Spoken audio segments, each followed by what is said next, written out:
mental health management requires a lot of different things. It's like saying, what's the best way to manage my physical health? Now, assuming that you're healthy to begin with, we could come up with 4, 5, 6 great ways of staying healthy. Get enough sleep, eat the right foods at the right times of day, at the right times of year.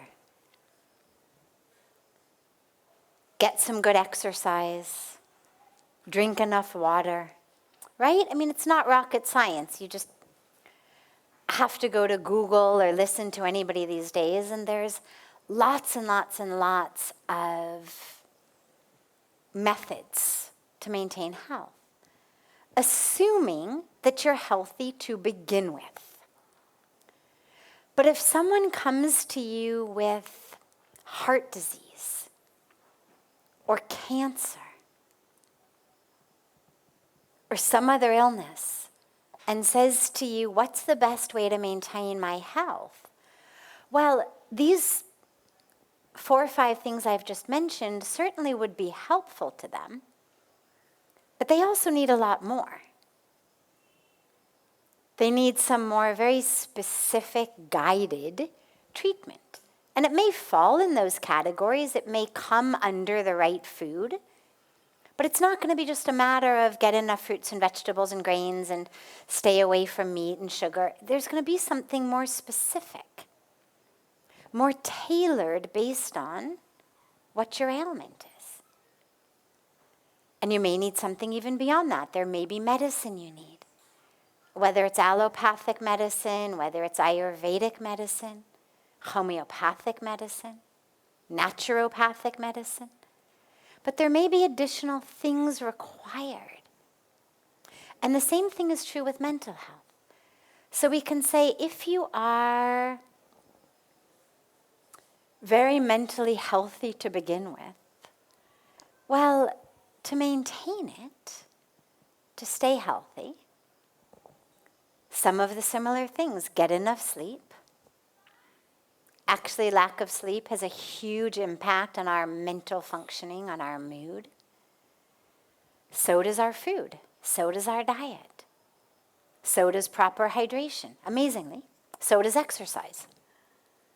And we would add, do yoga, meditate, have a spiritual connection.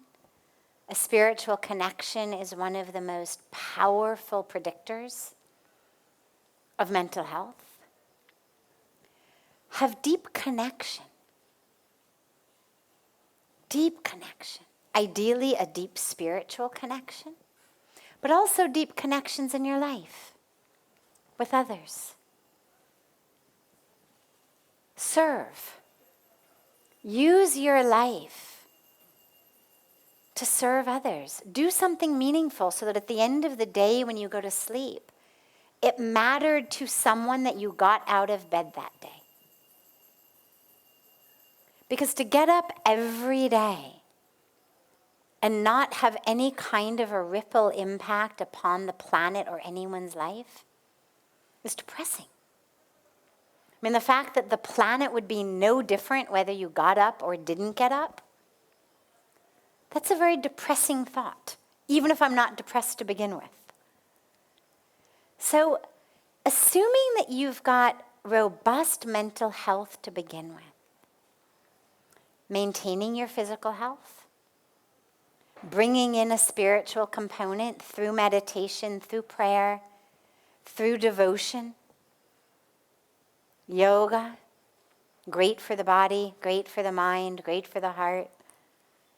Service connects us to others, makes us realize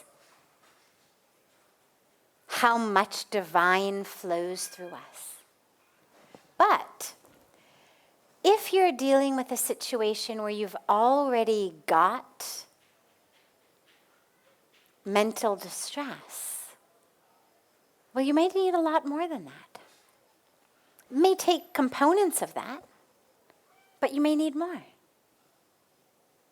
If you've been traumatized in some way, if you've got anxiety, if you've got depression, if you've got any one of innumerable illnesses, if you're suffering from addictions, from eating disorders, from so much that we struggle with in so many ways, well, some additional assistance is of great benefit. Therapy, again, there's a whole variety of different types, but some way in which you are working directly with what you're suffering from. And medication. You know, in some cases, for some people, for some certain periods of time, it's really helpful. I'm not anti-medication at all. As long as it's not used instead of doing the work. So if I'm suffering from depression, let's say, and I'm so depressed that I cannot drag myself out of bed. I cannot get out of bed in the morning. And I'm suicidal, I want to kill myself. And medication can help me get out of bed, keep myself from killing myself. Well, that's fantastic. But then I need to use the fact that I've gotten out of bed and I'm still alive to actually do my work to overcome my depression. It's not just, oh, now I take these pills and I feel better. The pills are that which are used to help us be balanced enough, have the energy enough to stay alive, to get out of bed, to do our work, to show up at therapy or counseling or yoga or wherever we go, so that we actually can heal. So I would definitely not say they're a magic bullet by any means, because we're not just chemical beings. To say that medicine itself was the cure-all implies that mental illness is simply a chemical problem. And it isn't. Yes, there's chemical components, but it's a problem rooted in issues of our society, issues of the way that we run our systems, our communities. It has to do with our individual experiences, that which we've been through. There's so much that leads to mental illness that's not just about a chemical imbalance. So medicine is not the cure-all, but it is fantastically helpful, fantastically beneficial for some people with some illnesses for some period of time. And I'm all in favor of that. It's like if you've got diabetes and you're going to die from diabetes, long before you can get your exercise program working, long before your lifestyle changes and eating habits changes can bring down your blood sugar. By all means, take whatever you need to take to keep your blood sugar low enough that you don't die, while you bring about lifestyle changes so that ultimately you can take less and less of the medicine, and even ideally at some point be able maybe to go off it. So I think of psychological medicines in the same way. They're things that we use, ideally temporarily, to help us through a period of time to be able to do the work that we need to actually heal. Now, there are some illnesses, psychotic illnesses mostly, in which people will be medicated for most of their lives.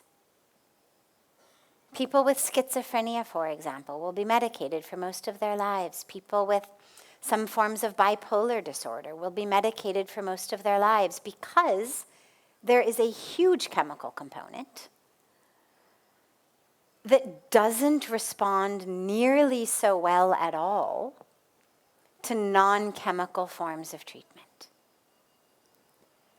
But what's most important is to realize there's nothing wrong with that. It doesn't make you weak any more than needing medicine for diabetes makes you weak. The point of our life is to use all tools that we have to live a life that is meaningful, fulfilling, deep, connected, in love, in peace, in awareness, in joy.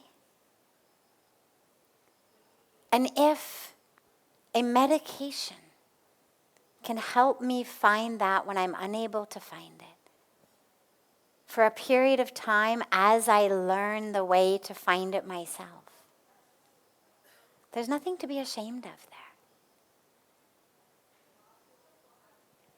Lastly, then, in terms of do yoga and meditation just help us manage the anxiety or become free? We can become free. It's one of the greatest truths of the world, and it's an interesting thing to talk about because just today exactly is the day that Jaico, which is a big Indian publisher, has released today the Indian edition of my memoir called Hollywood to the Himalayas. And it was published last summer in America, but the Indian edition taken up by Jaico has literally just come out today. And I mention that here because my journey was a journey of healing and transformation, as the subheading of the book is. I struggled a lot. I suffered a lot.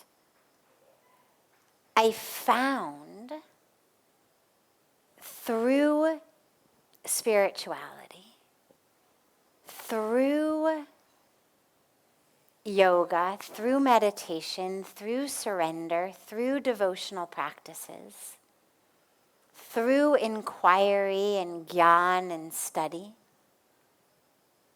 actual freedom from it. I used to think before I came to India that the best you could do was manage your life. I was 25, and to me that was the highest goal.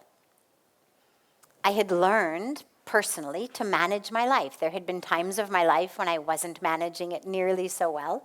But by the time I was 25, I had gotten to a point where I felt like I was managing. I was managing my pain. I was managing my anger. I was managing my struggles. I was managing my relationships. I was managing my school. I was in the midst of getting my PhD in child neuropsychology.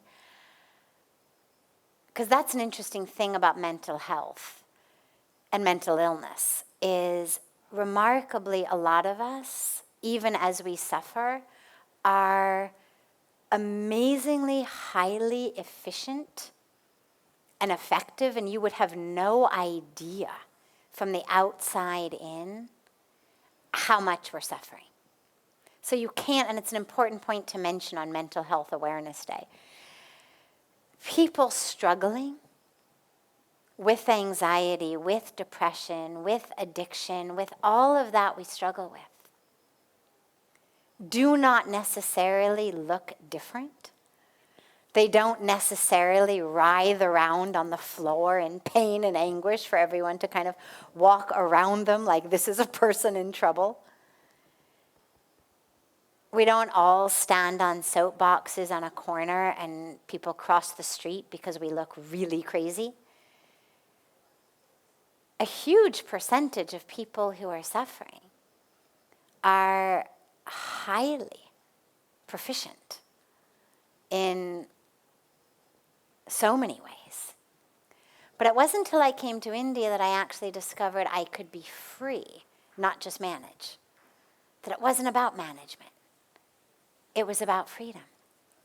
So as we start to get the beautiful blessings of Akash Ganga, the Ganga from the sky, yes, you can be free. Yoga, meditation, spirituality, doing your own work. You've got to do the work to let go of that which is creating the anxiety, of those patterns. And then, yes, you actually can become free, not just manage it.